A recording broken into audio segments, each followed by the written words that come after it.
Land litigation లో ఉందని తెలుసు, లిటిగెంట్ ల్యాండ్ అని తెలుసు, హెచ్సియు ఆల్రెడీ క్లెయిమ్ చేస్తుందని తెలుసు. ఇన్ని తెలిసి కూడా కేవలం పైన అసలు ఒక్క ఐసిఐసిఐ ఎవడైతే 10,000 కోట్లు ఇచ్చాడు, have they come for field inspection? అసలు భూమి ఉందా లేదా అని వచ్చారా? మీకు ఫ్లాట్ ఉంటే దాని మీద మీరు ₹1,00,00,000 అప్పడిగితే వచ్చి బ్యాంక్ వాడు చూసుకొని పోతాడా లేదా? అసలు ఐసిఐసిఐ బ్యాంక్ వాడు ఎవడైనా వచ్చాడా ఈ భూమి మీదకి? ఈ భూమి కాడికి వచ్చిండా? ఈ భూమి నిజంగా టీజీఐఎస్ ఇదా కాదా చెక్ చేసిండా?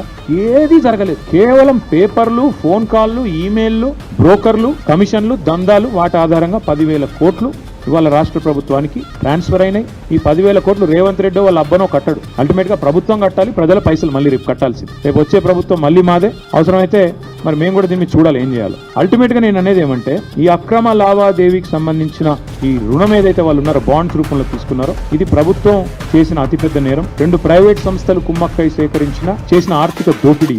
దీని మీద ఒకవేళ కేంద్ర ప్రభుత్వం కనుక స్పందించకపోతే నేను నిర్దిష్టమైన ఆధారాలతో సహా, డేట్లతో సహా ఈ లెటర్ రాస్తున్నా. ఊరికినే ఏదో ఆషామాషిగా ఒక పేజ్ రాయడం లేదు, పూర్తి వివరాలతో రాస్తాను. ఇప్పుడు నేను మీకు చెప్పినవి వాటికి పూర్తి స్థాయి బ్యాకింగ్ తో సహా, డాక్యుమెంట్స్ తో సహా రాస్తున్నా. ఒక అడవి నమ్మడమే నేరం అంటే, బ్యాంకులను మోసగించడం ఇంకో నేరం అంటే, కాని భూమిని తమది కాని భూమిని అమ్మడం ఇంకో నేరం అంటే, ప్రజల డబ్బును కూడా దోచుకున్నారు.